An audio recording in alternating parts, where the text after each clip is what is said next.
Welcome to episode 2 of series 2 of our OR Talks podcast. Here are your hosts, Neil Seeger and Mark Jovanovic. Thank you for joining us. Hopefully you enjoyed episode 1 of series 2 of our OR Talks podcast. Today we're going to be talking about apprenticeships and having 2 special guests. We've got 2 special guests. 2 special guests, one current apprentice and one person who went for the apprenticeship, and also we'll be talking about our journeys. Right then, I've worked journeys, yeah.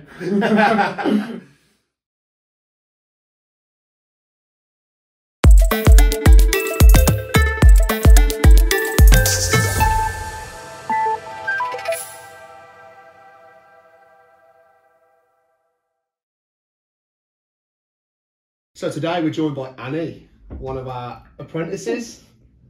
Yeah?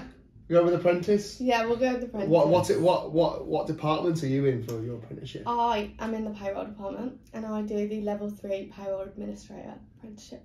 So what made you choose the apprenticeship route instead of going to university and that sort of things? I feel like when you're at sixth form, they really pressurise you to go to uni. Yeah. But it's not something everyone wants to do, and you can't determine what you want to do when you're 17, 18 years of age. It just doesn't happen. So obviously I took a little bit of time out, I worked full time, and then I started to think like a career pathway that I wanted to go into. Okay. And then obviously I looked into a different route of things, and obviously I did enjoy maths when I was at school, but I didn't really want to go into the bookkeeping side of things, so that's why I went into the payroll side of things. Okay. So I could like understand payments and. So you looked at all sides then. You didn't just look at go. That's it. I'm doing payroll, and that was it. You actually looked at obviously there are more areas in accountancy than just accountancy. Yeah. It's accountancy a very broad topic. It's not just nuts and bolts numbers and that sort of stuff. It is. Yeah, a lot of people don't realise that either, do they? No. When they first look at it, think accountancy is just one thing, doing a set of accounts. Yeah. That's it. But there is more to it. There's different sort of areas within it, isn't there? So sorry, Mark. I was going to say, so when did you join us then? Like, how long have you been doing it? So I joined in November 2021. So it's a bit late because normally people start apprentices in September, but you can actually start your apprenticeship whenever. Yeah. So obviously I joined in November because obviously I've seen it all come up in November, and I am going through to my exams now. So I've only been on the course a year because I didn't start the course until Jan. Just so I had a little bit behind me before I went onto the course. Oh, go to a course cold. Like, I don't know anything, just straight away I want to do this qualification. So do you think it helps with your course? Does it help have that sort of bit of knowledge from work, or a lot of knowledge from work to go into the course with? Yeah, extremely. Like, I think if I was doing the course without doing the job, I wouldn't have a clue. It wouldn't make sense. But when you're actually doing it every single day for very different clients, it starts to make a lot more sense, and why you're doing it and how you're doing it and what are the reasons behind everything that you're doing. So then it all comes together. Yeah, so actually there's no point, there is a point to it, but it makes more sense to actually have the apprenticeship route than just going and booking a college course, going and doing it, and then coming in to try and do the job. Yeah, you're applying what you're learning, aren't you? So yeah, makes sense. Every single day, and obviously when you do it repeatedly, it retains more. Yeah. Like, you keep the information retained. So obviously when it comes to my exams, I've seen it thousands of times. Yeah. So it's like just going over what I already know and just building on the knowledge kind of thing, which is useful. Yeah, absolutely. Yeah, like when I was learning, you sort of realise then why you do things, don't you? So it all just clicks into place a lot easier. It does make it so much. Back from my experience when I was an apprentice back in about 40 years ago, things were different back then. Did they have them back then? Apprenticeships. Yeah, I think it was the YTS scheme back then, the young youth training scheme. That's Annie wouldn't have a clue about that. No. But Mark. No, too young, mate. Too young. Okay. So yes, like the YTS scheme, and then it went to like the what was called the modern apprenticeship back then, and now obviously it's what we've got today, isn't it? Which is just the apprenticeship scheme, I think it is. And I know when I was at school, I didn't know what I wanted to do. I started in a very, very, very different career when I started, and then grew too tall for that career, and then came into accountancy. Did you, Mark? Did you start in accountancy from 18? Definitely not. If you'd have told me when I was like 18, 17, I'd be an accountant or tax advisor. I wouldn't have believed you. No one else would have either. There was no chance. His numbers were fantastic. What did you do, Mark? So when I started out doing an apprenticeship in farrier, like so shoeing horses. Completely different world. So what made you? Were you interested in horses? Yeah, you like horses? I've grown up around them. So my parents, my sister, and all that always had horses. So I used to ride a bit when I was younger. So you naturally yeah. sort of fell into it. Really. That's it, yeah. But I did that from like when I left school till I was about 23, 24, and then just decided it wasn't for me. Didn't want to do that for the rest of my life. It's hard work. What, and tax isn't? No, it's a lot easier. Trust me. You're warm for one. You're inside all the time. It's warm and sitting down. Yeah. Don't get bitten or kicked by horses. Well, hopefully not. You're in your accounts, you haven't get kicked by horses. Just the apprentices you have to watch out for. That's what they bite you and kick you. But yeah. They might do in payroll, but they certainly don't in accounts. Oh no, they definitely don't in payroll. But I think it speaks volumes listening to both of you two talk. I mean, I was very lucky that I think I went from A-levels and did another side for a couple of months and realised that it wasn't for me. I was too tall for it. But you know, if you listen to both of you guys, just because you want to do something when you leave school or you think you do, doesn't mean you can't change and come into an apprenticeship later on. Definitely. You were an apprentice were you an apprentice or trainee when you? When I came here, I was a graduate. So I came here as a graduate. So after I gave up the shoeing the horses, went to uni, did a degree, and then. Graduate trainee, graduate, whatever. You know, whether you're an apprentice or a trainee, they're sort of one of the same things these days, and you're on the job learning for both. Yeah, and that's because people they get stuck into careers. I think they go in, they want to be an apprentice, whatever. You know, an accountant, for example, and they get stuck in that because they don't realise they can change. Yeah. And that doesn't matter whether you're 16, 18, whatever, that you change in that. You can change. And that's a good thing about all my daughter, isn't it? We've got that many different departments to us. You don't have to stay, like, if you did payroll for so long, then wanted to do accounts, we can help that happen, can't we? And likewise anything else, so. Yeah, so Anie, if you were to be a 17, 18-year-old again, not that it was that long ago for you, but not as long as it was for me. Yeah. Well, no, but if you were to be back at school again and to be looking, and I was to ask you, why would you choose uni or apprenticeship? Yeah. I think I know the answer to that question, but which one would you choose? Obviously an apprenticeship. And why? It's because obviously, like I said, you gain the knowledge on the job as well as the course, and obviously you earn a salary, so you're not in debt. Whereas a lot of people go to uni and do lump up a sum of money that they have to pay back. The student loans. Yeah, which obviously we don't have to do in this situation because we're fortunate enough to have obviously the company pay for the course and the training and the exams, and obviously give you a full-time job as well. So it's a lot more. You get a lot more out of it, basically. Yeah, and then from the end of that, you've got your qualifications you would have had anyway, and you've got experience in the role, and you haven't got the university debt. No. We're not here as a a university's a bad thing, because for some careers it absolutely is. Yeah, it's just a different option. Not a bad thing. It's a good thing for some careers. That's not how it sounded then. There's me slagging off universities. No, I'm not. It wasn't for me, university, and I think it still wouldn't be today. And a million times you ask me, but. I don't think it would be for you. No. But Mark was the only university person of all of us. But I went later. He's done the apprenticeship, the university degree, and then come as a trainee. Yeah, if I'd gone to uni straight from school, though, I don't think I'd have enjoyed it at all. No, I don't think I would have been for me. I think as well with COVID, it's very strenuous because everything's online. So obviously you weren't really going to lectures anyway. Like in my first year that I would have been at uni, a lot of people that I went to school with have done it online. And I find it really difficult.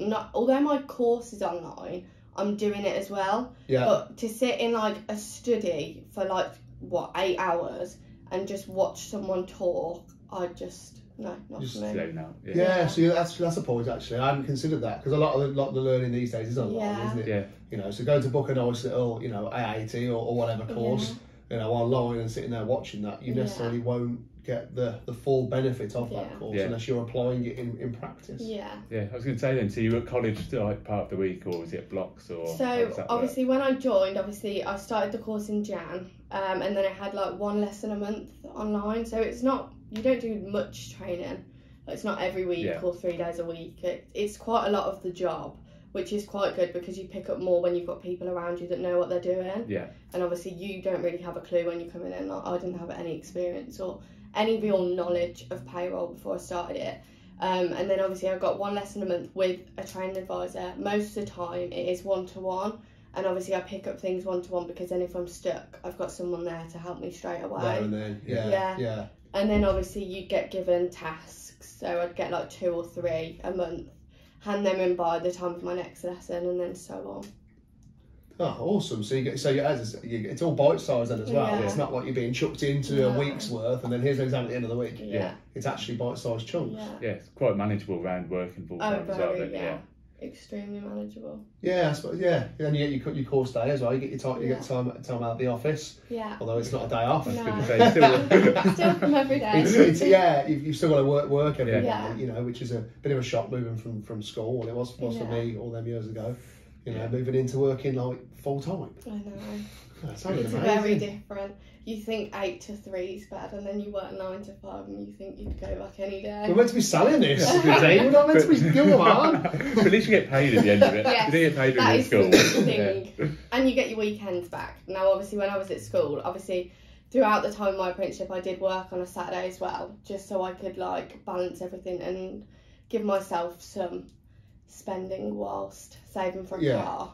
But obviously, coming towards the end of the apprenticeship, you realise that you're going to get all your free time back, just go to work, and you've had all the knowledge and experience that you'd have 3 years at uni, a year in an apprenticeship. Yeah. Which is... And I suppose you get to work with a lot of experienced members of the team as well. That's from all levels, from you know, obviously your senior in your department payroll advisors all the way down to yourself as the apprentice. And you know, working with people with such knowledge is like you can't sort of you can't buy that really. No, experience, isn't it? Can't buy experience. And then do you have people below, like you, new apprentices below you then that you help teach them as well? Not currently. We haven't got an apprentice yet, which we are looking for. But we do have people that have come in, new starters, that have worked in payroll beforehand. But obviously, because I've got kind of the fresh knowledge, I have trained them coming in and like the softwares, and if they need help manually calculating things, because it's very fresh in my head and I'm kind of training in it and got the experience in it, doing it so much, like in the tasks and stuff, it has been more efficient for me to train them so that they kind of pick up on new knowledge as well. That is outdated. Obviously, everything in payroll changes like every year. Also, the same tax. Oh, blimey. So obviously, the ladies that have been in payroll for like 40 years, the stuff that they must have done when they were learning it is very, very different to how it is now. And it's important to keep on top of obviously the legislation changes. Yeah, and that helps you learn as well, like teaching other people, doesn't it? I always find that. Showing someone, it makes everything, it does. It does for me anyway. If I'm ever learning something, I can explain it to somebody else. It clicks. If I can't, then it's just words on a piece of paper. No. it is if I can't do that. I think that you know when you are looking at the development of the future really of the company and the future of whatever, we are very big in the apprenticeship world. You know, we have an award-winning apprenticeship scheme. You know, we put that on our socials and all that sort of stuff, and it's true. You know, we really do, and I think that it makes not just us stronger as a company, but it actually makes all the individuals in that company stronger. I think I think you're probably testament to that actually. I do think it has been very, it's been a journey, but it's been an easy journey. It's not been difficult. I've not struggled to come to work. I've not really faced many challenges, if you'd call it, because obviously you've got so many people there to help. And obviously if I was struggling with all of my tasks, I could just email my training advisor and she'd be like, hop on the Teams. So it's very you're very consolidated in what you're doing because you have so many people there always. Whereas obviously if you were doing it on your own at home or trying to learn something at uni and your lecture's not available because they've got thousands of other people to teach, it's a lot harder. Whereas nowadays, like in this route, it's very, very simplistic. So you're very supported as well. Very supported. Yeah, I think it's the same with yours in your team, isn't it, Mark? Yeah, definitely. Yes, definitely. Is everyone's there to help each other and be like teaching people. Yeah. You're never really the only one studying as well. No. Particularly with us. I mean, we've got 60 people training something like that at the moment. You know, we've got a lot of people training, not necessarily all the same exams, but you're never alone. Yeah. No. If you've got a problem with a learning technique or you're not quite getting it, there's always somebody else to someone that's gone through it or doing it as well. So loads of support. Yeah. No, we've come through. We've both come through from apprentices. Yeah. You know, I didn't train here. I didn't do my apprenticeship here, but you know, I've sort of came in. Still have to learn. Still have to learn, and you know, and learning at different. I learned at a much smaller firm where it's just me, just by myself. And actually, I do wish, you know, like a couple of our others that I trained with later on, they all had each other from day one. Yeah. And actually, I sort of missed that. I had that. Yeah. As myself, one. All on his own.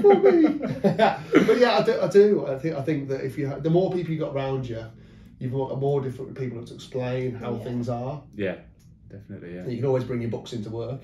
Oh yeah, I've got them. I never take them home. You never take them home? I always keep them here because, like my training advisor said, if I overwork myself, like if I do it too much, take it home every weekend and really try and overload my brain, then it will blank. Yeah. So like most of the time you have to have that space away as well, where you can really retain the information and come back to it. Because sometimes as well, if you've been doing it for a long period of time without a break, you'll just start going off on things that are not relevant because you haven't had the time to sit back and actually think, right, what is it asking me?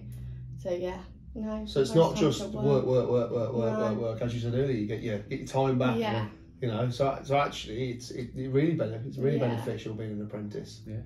It's selling this apprenticeship to me. Where do I apply? Yeah. I'm going to payroll. You know, I think that, and also for a big positive, you know, there was a stat that was done on the AAT website. I don't know if you probably didn't see it, but it was that students at university on average will lose £50,000 between tuition and from when they qualify, and people in an apprenticeship on average in the 3 years will actually earn 50,000.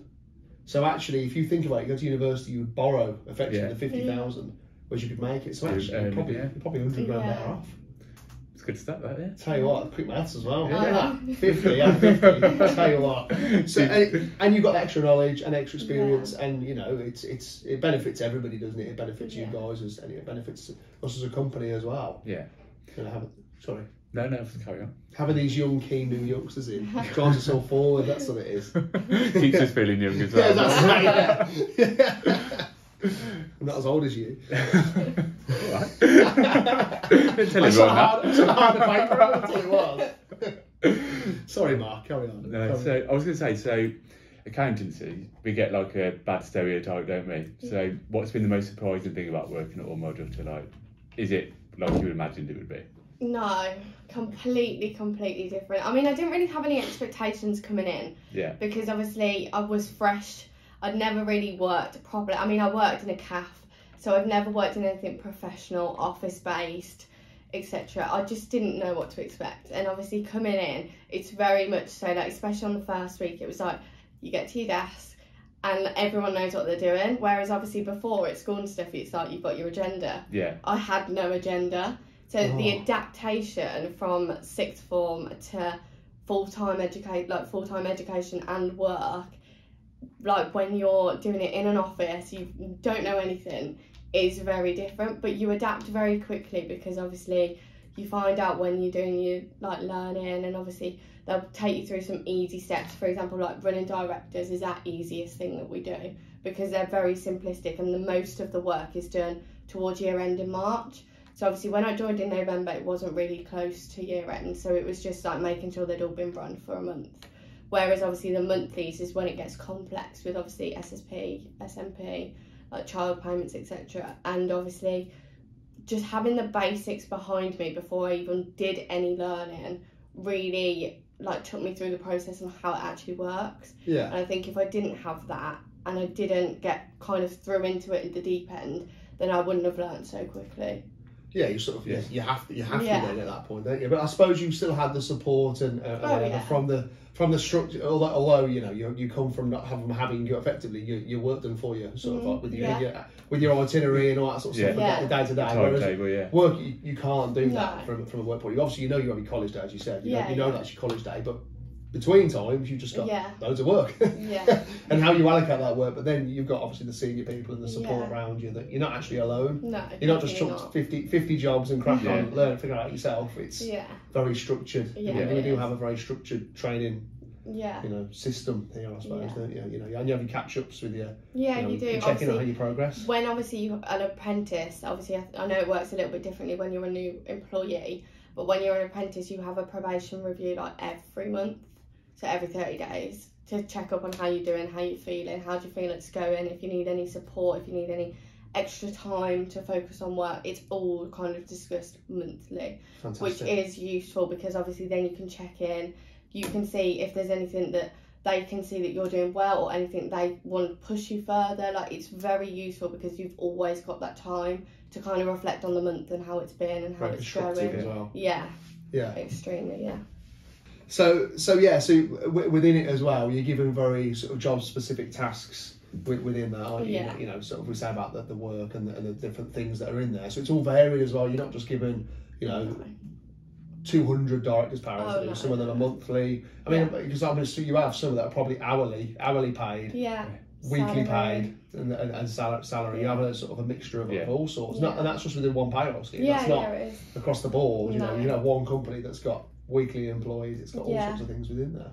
But I think it's nice as well, because obviously when I started, obviously in November, I started obviously on my directors, got used to them for a couple of months. Then I got given the quarterlies in Jan, which is a little bit more of a jump because they're run 3 months in advance. Then obviously as I was progressing, I then got weeklies in about June, July, I think that was. And then obviously I got my monthlies at the end of August, September, and they just built up. And now I have like my own clients, and they know to come to me each month. And because you have client contact as well, so you're not just sat behind a screen. No. So you get to actually talk to people, other than people that work here. Call them. Anything. I mean, some of them are really nice to send me Christmas gifts. What? As well, That shows you're doing a good job. Blimey. I know. You got two, did you? 2 clients or 2 presents? 2 clients. A big hamper off one of them. Blimey, you're selling this. Where do I apply? Payroll.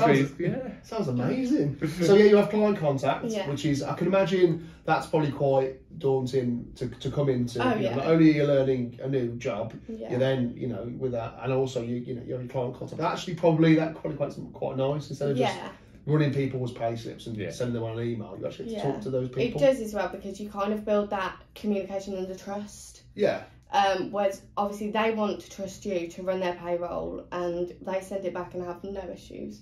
So obviously building the rapport with the clients is really nice, because obviously if something goes wrong and they need to talk to you, if they call you up and you assure them that it's fine and these are the steps we're going to do to rectify it, it kind of puts the security back into them, that they trust us and they're comfortable with our service, which obviously gives them the best experience, which is obviously what we want, as well as to do everything right. So it is everyone ends up happy at that point, don't they?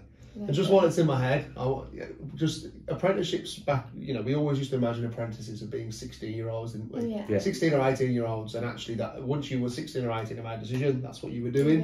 And actually, I think you both sort of said that it's not. No. You can train and retrain if something you've trained in is what you want to do. You can actually apply some of those skills across. Some of the skills that you learned when you were working your Saturday.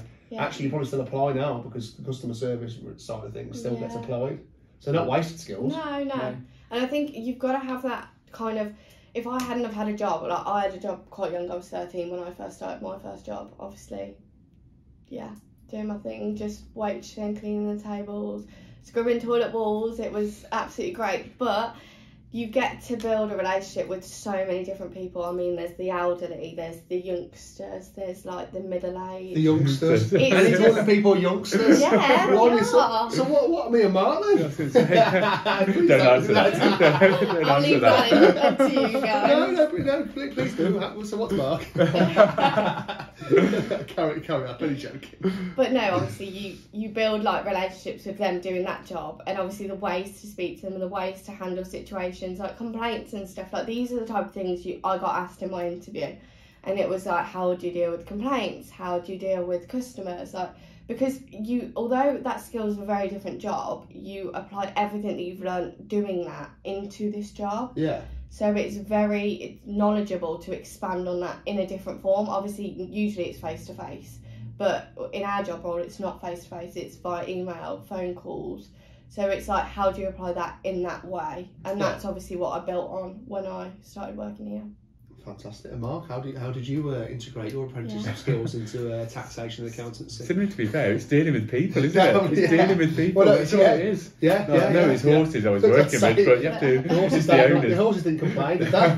But that's when they kicked. But no, it's the owners. Like, so you're dealing with the owners. Same, like you're still dealing with people. Yeah, so. I think that's it, isn't it? And it's also, you know, the business side of things within that world, and your world. You know, it's you deal with different businesses, you deal with different people. Yeah. You know, complaints, unfortunately, you know, they do happen whether we like it or not. People aren't always going to like how things are done, and things aren't always going to go well. But it's how we deal with those situations when they arise. And you've both already got those skills from different. I mean, mine was a breeze. So I've never had any complaints. Of course not. We just came straight through. No, but we had complaints. But in obviously mine was, you know, very related to the job with the accountancy, because it was an accountancy apprenticeship. Yeah. Whereas you guys had jobs before, so yeah. How interesting. How interesting. I think it's just not just nice to see that, you know, just because you made a decision doesn't mean you're stuck. Yeah, no, definitely. I think it's quite common now for people to retrain as well, isn't it? So yeah, a lot more common than it used to be anyway. Yeah, well, it used to be the apprenticeship scheme was only open to certain age categories, and obviously you know, it's not anymore. It's open to whatever. You know, it's interesting. I love apprenticeships. I do. I think you know, I think that it helps everybody. I said that earlier, didn't I? It helps everybody, helps the businesses, helps everyone. You know, you grow organically then as well, don't you? Yeah. You know, people come in, you know, from other. If you recruit people in, they've always got how they've always done things before. Yeah. But whereas when you get people in from apprentices, they're learning how you do things. Yeah. And actually, you know, that comes with its good sides and bad sides. Yeah. But you know, it's good. Yeah. So you enjoy being an apprentice at Allround then? Yeah, I do. You can't really say no to that one, can you? No, I hate it. I'm going to say no. I don't know why I started. I really don't enjoy it. It's terrible. My department I don't get on with. It's not like that at all. It's completely different. And it's not. And the other myth with apprenticeships, and I'm sure you probably both heard this, is it's just for trades. It's only for plumbers, you know, electricians, just to name a couple. I mean, I've been a plumber and an electrician on a couple of podcasts recently.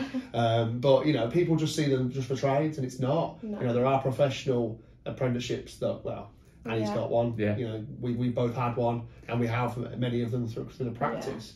So it's just that myth. So, yeah, did you when you were at school, this sounds really weird. When you were at school, not that long ago, were apprenticeships really spoken about? I know you said they tried to push you towards uni, but were they spoken about? They were spoken about. Obviously, when you get to like sixth form, kind of learning, they push you to more a degree apprenticeship and a higher standard apprenticeship, because after like year 11, they push you for just a standard apprenticeship. So obviously, if you go to sixth form, you've got technically 2 more years of a bigger knowledge. So they try and push you for more of a higher level apprenticeship. But it doesn't really matter what apprenticeship you fall into, you will always progress, and there are always room for like higher education in it. So there's like, you can start little, and like I could finish this apprenticeship and go into like management and payroll, because they all follow on. So it is really just opening up your options in a different way. So it doesn't matter where you start then. No. It's where you finish ultimately. Yeah. It's the most important thing, and you can get to those levels. Yeah, it's like building blocks, isn't it? I guess really. So you can't just come in and go straight to level, you know, the top level. No. You have to build your way up. Yeah. You know, actually, I think that, you know, you can also always see, you know, particularly within our departments, you can see your progression. Yeah. You can see where you're going to go. You know, it's not just you come in and you're stuck doing the same. Well, you can do stuck doing the same thing forever. It is actually going up that ladder and going up into the management tiers and you know, payroll partner and that sort of things. Yeah, so we've got our always, isn't it? Step on the top. Yes, as top as we can get. I'll tell Sam. No, Sam's not going anywhere. Sam's fantastic. Sam's your manager. She is, she's fantastic. So yeah, an interesting fact, I'm full of facts today. Studies have shown that 96% of businesses with apprenticeship have reported increased benefits to their organisation. 96%. It's a lot, isn't it? So people sometimes, and I've heard people say this, apprentices are a hindrance. They don't help. They don't, because they don't know what they're doing yet. Yeah. But that's why they're apprentices. But actually, for 96% of businesses to report a benefit of having an apprentice, but they don't say where those firms are or what sectors they're in. But across the board, 96% is like a massive stat. Yeah, it's incredible. It's good, but I think Annie's sort of explained why people do them, the benefits for the company, and the benefits for yourself of having them. Yeah, I know, definitely. It's a big benefit, an all-round benefit. All-round benefit, and you enjoy it. Well, you're still smiling after what is it now? About 14 months. Yes, we'll go around that. Annie's strength is maths. Yeah. We've realised. You haven't got your calculator, so you're... No, I haven't got the fingers to work that out, so I'm stuffed. I am. So I haven't got any more questions, have you? No, not have I. Well, thank you for joining us, Annie. That's great. We've really enjoyed having you on, and thank you for answering all our questions. Yeah, thanks very much. You're welcome. Good luck with your studies. Thank you. So thank you, Annie. We now have Finn with us. Finn is a marketing apprentice or marketing trainee? Digital marketing coordinator. Oh, right. Okay, right. So digital marketing coordinator here now. That's put me right back in my place. Yeah. So as we've just established, Finn is not an apprentice, but Finn was once an apprentice. Yeah. And you did your apprenticeship in? Digital marketing and social media, yeah. Okay. That's handy because that's what you're doing now. Yeah. No, this works too well. This has worked too well, I'll tell you what. So what was... So you obviously started at a was it a marketing firm or was it No, it's just a different company. Just a different company. Yeah. Okay. So there's so you don't have to actually go into a marketing firm to do a marketing apprenticeship. You can actually do it in like an accountant like us or like Elle is like my colleague. She's one of our apprentices. Okay. Yeah. And so obviously she's come into the accountancy practice to become a sort of a marketing and social media apprentice. Yeah. Easy for me to say. So for those people that don't sort of know, what does that involve then? What's your role sort of involved in now? So it's sort of like managing social media, like graphic design, like website management, stuff like that. Yeah. Well, it's quite involved then actually. So I never thought graphic design, but I suppose that's where a lot of the posts are generated from, I would have thought. Yeah, so like the social media posts, like all our flyers and stuff like that, like posters, like the ads we do, they're sort of all done by us. Amazing. So everyone sees on Facebook, Twitter, that's all done by me. Yeah. Thanks to you, just thanks to me, do you know what? It's all thanks to me actually. Anie who? I've only been here 4 months, but it's all me. All you. Yeah, even the stuff before was all you. Yeah. So when you did your apprenticeship, did you come straight from school into an apprenticeship? No, so I did my A levels and then I had no idea what I wanted to do, so I took a gap year and just worked. Okay. Yeah. So you worked in other things that were marketing. Okay. So you don't have to go straight from school into an apprenticeship. You can take breaks effectively. Yeah.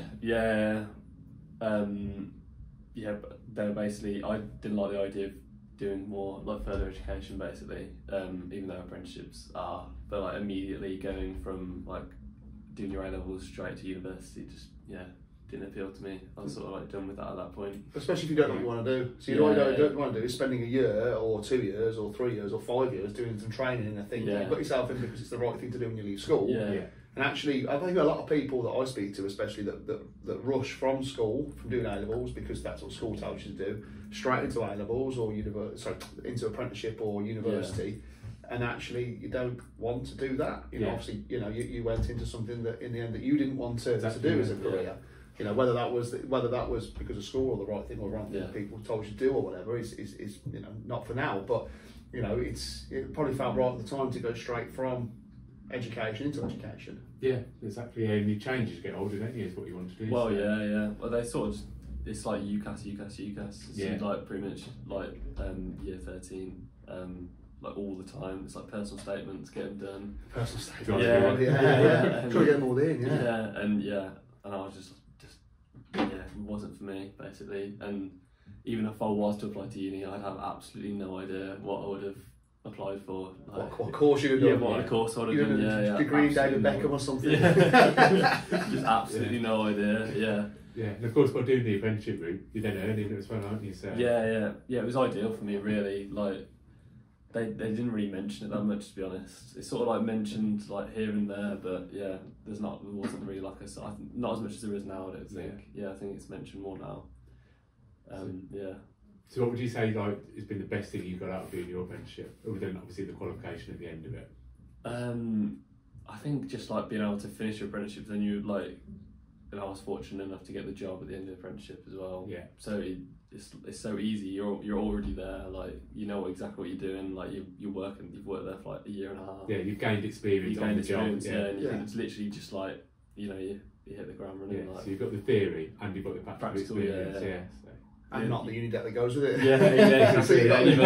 You've got all the things, haven't you? And you're part of an established team. You know what your team. So instead of getting the qualification and coming straight into the job, you've got to learn what your teammates are like or your colleagues. You've also got to learn what the job is because if you're qualified in something, the job and the qualification generally are a little bit different. Yeah. You know, obviously, I know it is in my world. You know, my theory is not quite like what I do the way I apply the theory and the legislation, that sort of stuff. Well, it's exactly the same in your world, isn't it? Yeah. Well, what I found was like when I finished the apprenticeship, when I got the qualification, the only difference in my work day pretty much was that I didn't have to go to college or study or anything. Like, and I was like, come on. Free time I've got. The days feel shorter then, don't they? And then the days I just filled it with more work. Everyone's like, I'm going to give you more work now. So it's a day release that you got for that? Yeah, so like one day a week I was in college, So fantastic. So you get in work time. Yeah. Obviously, you have to do probably a bit of work in your own time, probably. Yeah. Bit of homework, which sounds like school again. And then so you can progress it through. Yeah. Nice. Yeah. I find it fascinating looking back. I do. So obviously, bear in mind, like Facebook and social media marketing wasn't a thing back when I started. I mean, it's pen and paper and stuff, and you might get an icon for the post. This Facebook thing wasn't drawn, was it? It was drawn, stick men. Dropping leaflets through people's letterboxes. Yeah, that's it. Basically, I was just a glorified paper boy. What did you do your apprenticeship in? Accountancy. Oh, okay, so I did my AAT, and then came through from the AAT. Then went on to do my further things on my ATT. Oh, okay. Then I went on to ACCA then, and then sort of I was at. Just on the ATT, when and then I went to the tax side of things, and then moved here, and then sort of progressed through the ATT. Got 2 letters after your name now. It's the mug one we worry about. And then same as what Mark did. I mean, we broke through it earlier, and sort of Mark's journey was different to my journey, but equally we both ended up being managed within the same practice, just in different areas. So, and obviously you've become your coordinator. Yeah. There's no set path, is there? You're making your own destiny. So. Yeah, and I think that's also a thing, isn't it? I think that if you come in and you do it, in accountancy, you do an accountancy qualification. Accountancy qualifications are quite broad. Yeah. And I think in sort of your world as well, that just because you're qualified in one area of it doesn't mean that you can't often do other ones. Well, yeah. So my role now is quite broad, but you can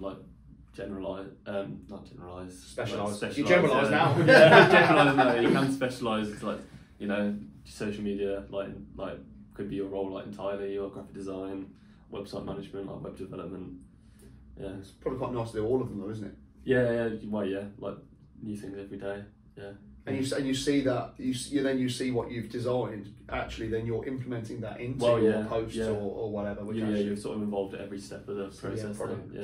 Social media is huge now, isn't it? Yeah. Like, you can't have business without social media presence, can you really? We talk about this all the time, and one of the things that we're obviously clearly quite big on that side of things. Our presence is quite large on social media, or larger than it probably was 5 years ago, 6 years ago. But no one looks for the yellow page anymore. I don't think that's the thing. When the book used to come through. We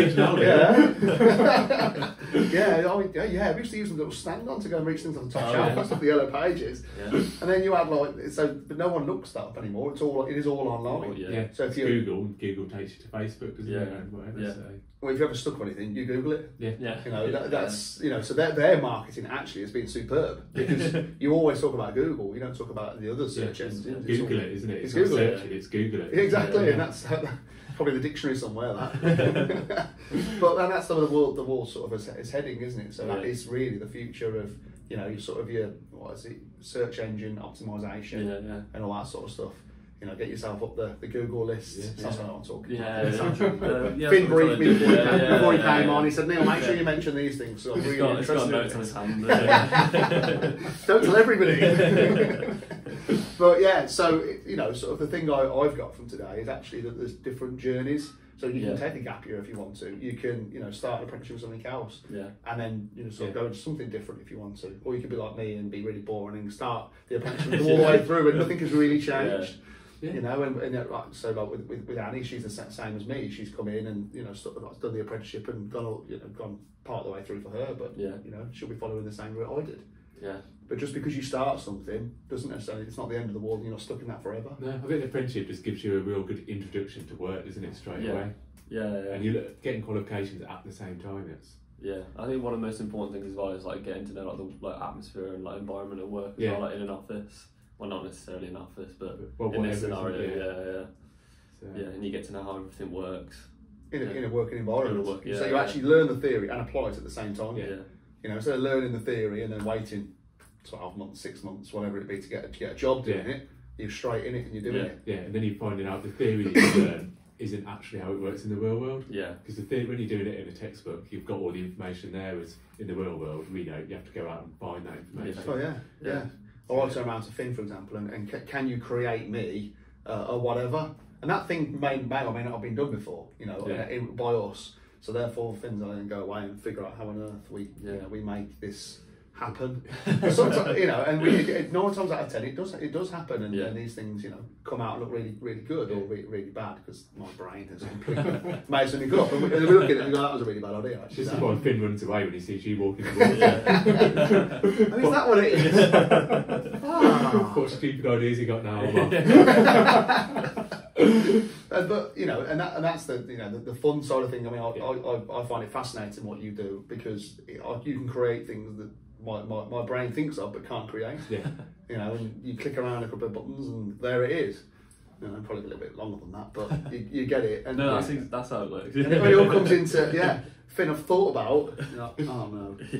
That just also shows the different roles we have within our firm here as well. So it's not all accountancy. There's different things like marketing and everything. So marketing, payroll, and sort of like it's not. It just shows jobs that aren't numbers. It's not all numbers in an accountancy practice, which sounds really strange. Because everyone just thinks we sit there with calculators and whatever, and we do to a certain point. But there's also things.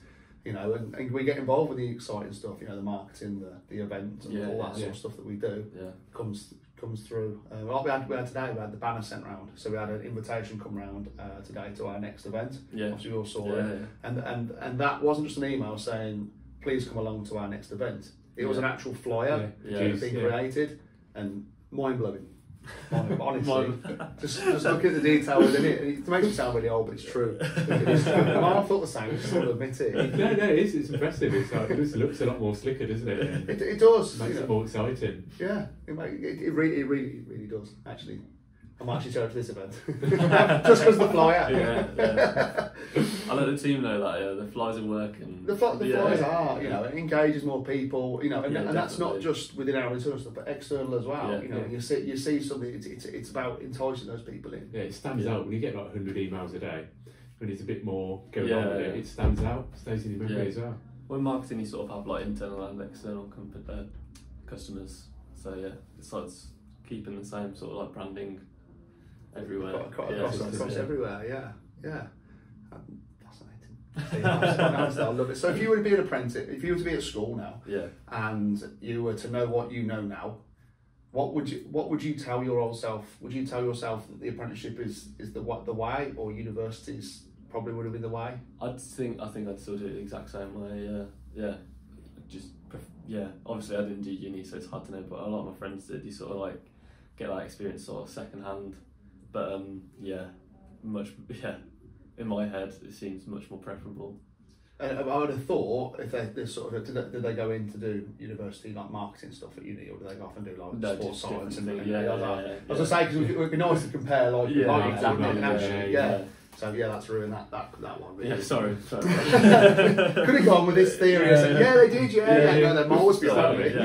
Start again, But so people generally are the people that I work with that we recruit that have gone to university come in and they're actually behind. Yeah. Because they haven't got the practical experience. Yeah. So if I want somebody to come in and sort of effectively in the 3 years hit the ground running, the apprenticeship is perfect from a business point of view, and I'm sure people listening will have the same thing. Yeah, they will. 100%. Yeah.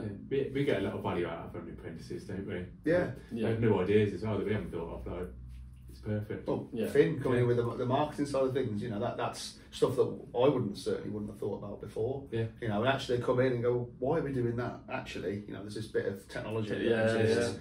That you're like, oh, okay. Well, we'll try that then.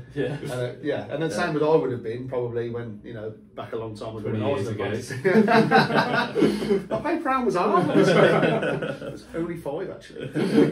I mean, I don't know how when I'm like 24 like this. 24, I don't know. No, I'm not blaming anyone here. To be honest. If we're in the same year at school, different lifestyles. You didn't have a paper round. That's what it was. You had a gap year while I was in the paper round. Yeah, I was finding myself on my gap year. I'm saying out this being the oldest. By a good way.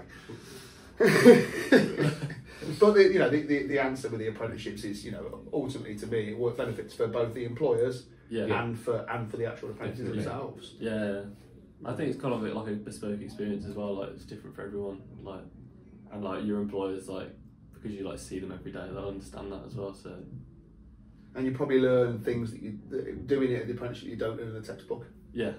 So I know we do. It's the same. It's realistically the same things, but there are things that aren't in textbooks that you have learned. I'm sure with your graphic design and all that sort of stuff. That a manual doesn't tell you this is how to do graphic design. Because if you move this here and move that there, this happens. Yeah. Which the textbook won't tell you that. Yeah. And you probably find and then you find your own way of doing things between the textbook and what you've been taught. You find your own way, which is again bespoke and unique to you. Isn't it? Real life experience, isn't it? Yeah. There's learning problem solving on the job as well. Probably that's actually the things that you encounter that you would never would have thought about. When I come to you with random requests, or other people come to you with random requests. How does this happen? I've spent too many years doing this. That's what's happened to me now. But absolutely. And I think that's the thing you don't get from. And you come out of university with the same qualification or college or whatever. Then actually, without the apprenticeship side of things, you've then got to learn after that point those things that come up. Yeah, I think it's useful to know as well. When you're looking for courses at uni, it's similar with your apprenticeship as well, because the name of the apprenticeship probably won't match the course you did. Oh right, okay. So the courses I did were film studies, media studies, and psychology.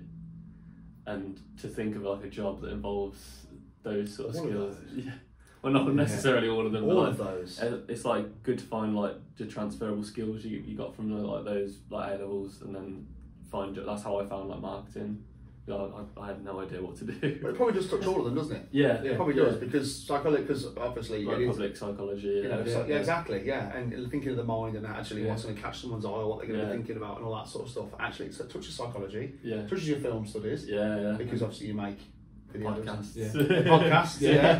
Definitely media as well. You're not wrong. He's bailed me out there. He's read my mind. So it touches all of them. Yeah. So actually, you have probably found the perfect job for all the skills and the qualifications you've got. Yeah, I think that can apply for any sort of course you do. You can sort of find that sort of job role that sort of fits in with the skills you've learned from your A levels or GCSEs or whatever. Fantastic. He's recently done it, so we know it still exists. It still happens. So years out now, but well, less than me. Certainly less than Mark.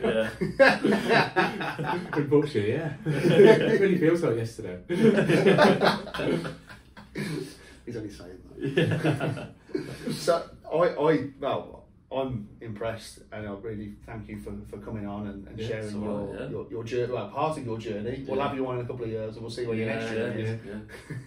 I was saying thank you for coming on. We thank you for coming through your journey with us and sharing your experiences. My pleasure. Thank you. Thank you. So thank you for listening today. I hope you found it interesting, and if you're interested in an apprenticeship scheme, please do get in touch. I learned a lot.